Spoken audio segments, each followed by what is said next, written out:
Hi, everybody. CrossTalk FM is an English and Japanese bilingual freestyle podcast. In this podcast, we explore some cross-cultural themes and trends. I'm Andrea. Hi, I'm Tomoya. Hey, listeners, welcome back to our channel. I just had an interesting conversation with one of my friends recently. Okay, what did you guys talk about? His work environment changed. Okay, and now he barely gets to speak English. Oh. So he has less chance to speak English. Okay. That's too bad because I know the person you're talking about and I recall his English is extremely good. And he used to email foreign clients and attend meetings with international companies, I guess. But not anymore. And you know what? We are hearing the same things from our students too. Yes, actually, I have heard a lot of our students and a lot of our guests say that they don't really have a chance to speak English. Yes. So we are going to talk about this issue. Let's jump right in. Okay. So, Andrea-san, what kind of changes usually lead to losing chances to speak English? Oh, that's a difficult question. I think, obviously, as you mentioned about our friend, one of the biggest changes is the change in environment. So, moving away from an environment where you do have a chance to speak English, and then moving to, like, physically to a different city or a different place. Or in his case, he also changed jobs as well as physical location. So changing job opportunities where you don't speak English could be one. We saw a lot of people lose opportunities also during the pandemic. And that's kind of over now, but a lot of people felt demotivated because they couldn't use English. There's nowhere to go. They couldn't travel. There were no tourists coming into Japan. So that kind of like major world environment too. Can you think of any others? Yes. One things I can remember is some people maybe goes to Cebu Island and focusing on studying English for a short period of time and intensively. And they speak a lot of English. They speak English a lot. But when they come back to Japan, they go back to normal life. There's no chance to speak English at all. True. And they joined internet online English courses. Oh, okay. I don't really remember the companies and services name, but there's a courses like that. Okay, I remember, but I won't say because they're not our sponsor. But yes, there's a couple actually of online companies that do offer conversational English classes or, grammar or whatever lessons. Right. And pretty reasonable, yeah. And I heard from these people that this service is not really good for them.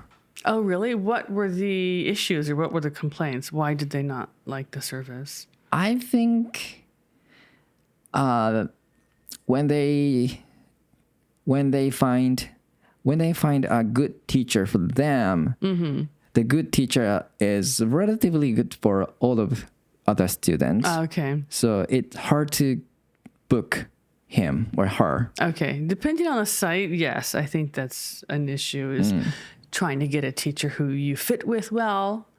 Right. And who understands what you want to do. And then the person, if they have a high ranking or if they're popular, it is hard to get a reservation with that person. Yes. So I heard this story from some people who I know, and they said they cannot talk about deeper level of conversation, like I don't know, but they only can book other teachers, and they always talk about like usual stuff, like hello, how are you? What's the weather in Japan or something like that? Yeah, actually, that is one thing. I think I mentioned a long time ago on some of our episodes that just as a trial, just to see what it was like, I signed up to be a tutor on one of the online platforms. And I don't do it anymore. I haven't done it for a while, but I'm still a member of the Facebook page. And a lot of the tutors sometimes will say, they'll send a message and they'll say, oh, I got a message from the student. What should I do? They said they're tired of doing self-introductions and they've already done that with other tutors. And can we talk about something different? And what should I do? Like from the tutor side, they're like, what are you supposed to do with this person when they don't want to tell you anything about themselves, but you're supposed to teach them? But I do understand from the student side, you do want to have deeper conversations, not only self-introduction every single time. Right. So some other people are trying to catch foreign travelers and try to communicate with them to just keep their motivation. But again, the conversation formats are probably relatively similar every time. Probably, yeah. Because it'll be self-introduction, asking the same sorts of questions. Where are you from? Yes. Why did you come here? Do you need any help finding anything? Yeah, it's the same sort of questions, right? Right. So again, they can't have a deeper level conversation. Right. So in the end, maybe they have opportunities to speak with other people in English. But that's all. It's kind of superficial, right? Like on the surface level. Yeah. Maybe it's good for some people, maybe not others. Yeah. I guess. True. But this person who I talk with, he is really good at speaking English. But his lifestyle has been changed. Yes. New job, new city. Yeah, new environment. Yeah, everything. So yes, now he has zero chances. That's too bad. That's really too bad. Of course, now I have a chance to talk in English with you. Yeah, luckily. We speak English every day. But I have faced the same situation before, so I know what's he feeling. Okay. When did you have this happen? I assume like after you came back from working holiday? Yes, I been to Australia probably 10 years ago and came back here, Japan. And there's not much chance to talk in English. Okay, so what did you do? How did you...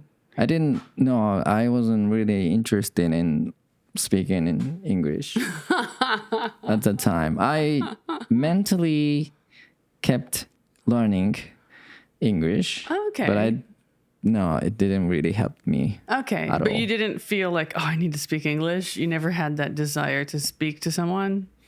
Not really at the time. Okay. But gradually, like maybe 2 or 3 years later, I started wanting to speak English more. But I didn't have much chance.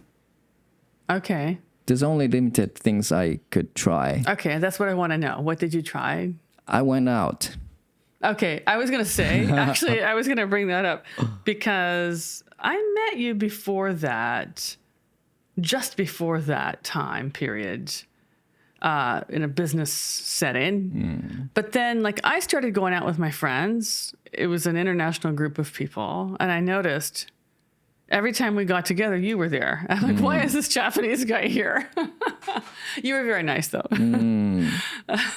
So I was luckily joined the small community, like a foreign small community. Yeah, it is a small group. How did you get involved with that group? Did you know someone? I think I know someone, but I don't clearly remember. Okay. So that's kind of how we became friends, though, is I had met you before, and someone introduced us in a business sense, just very, very briefly one time. And then having dinner and drinking and, with a big group of people, we started talking and became friends and worked a little bit together. Yes. on very small projects around that time. Yes. So I wondered if that was one of the things that, helped you kind of get back into speaking English. Yeah. But again, here in Okayama, we live in Okayama, there's not much chance to speak in English. No, there's not. There's not. Not in Okayama, but there's kind of an international platform, website, maybe platform is a better word, called Meetup. And I think most people know about this, but Meetup is in every city in the world.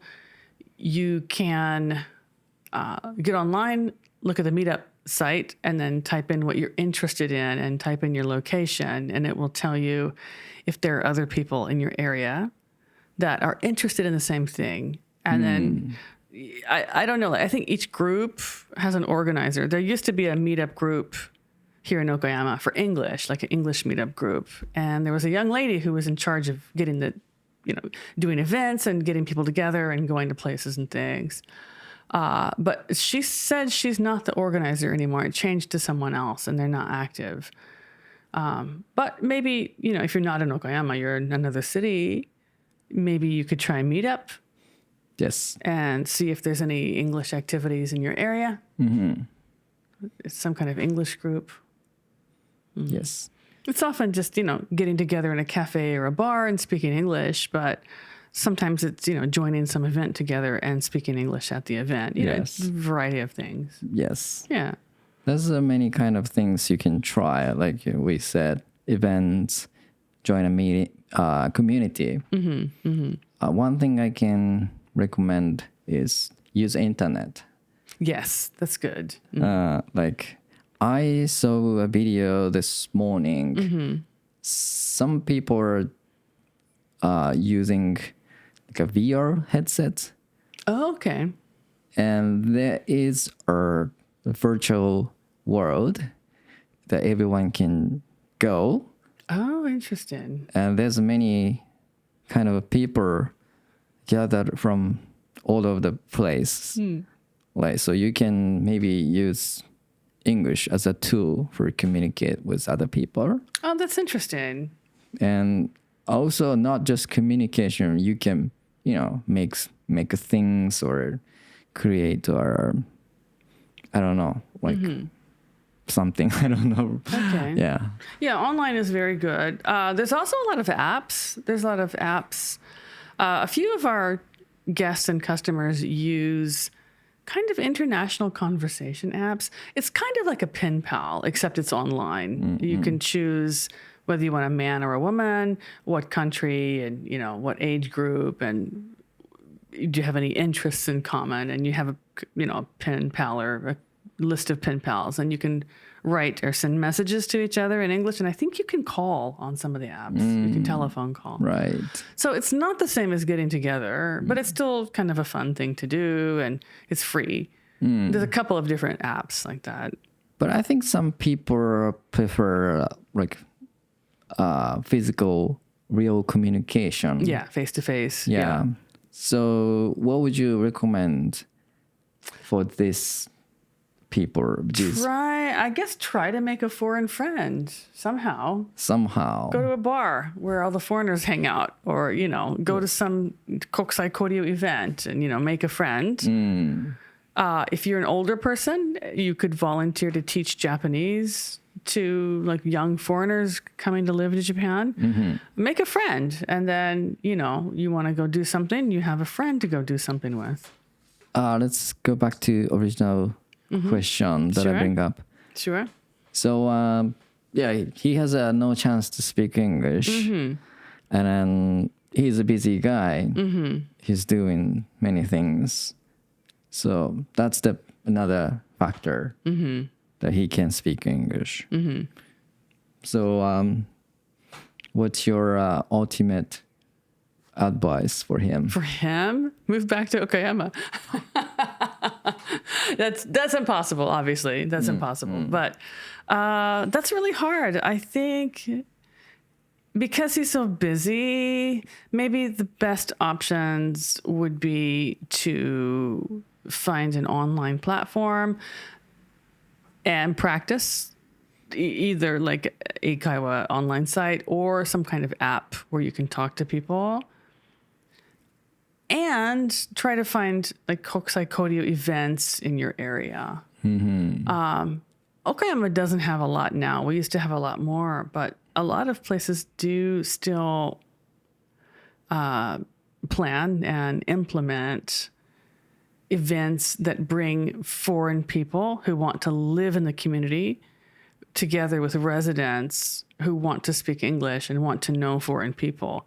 Kind of brings them together so that they can do an activity together and get to know each other. And it's an easy way to make friends. Yes.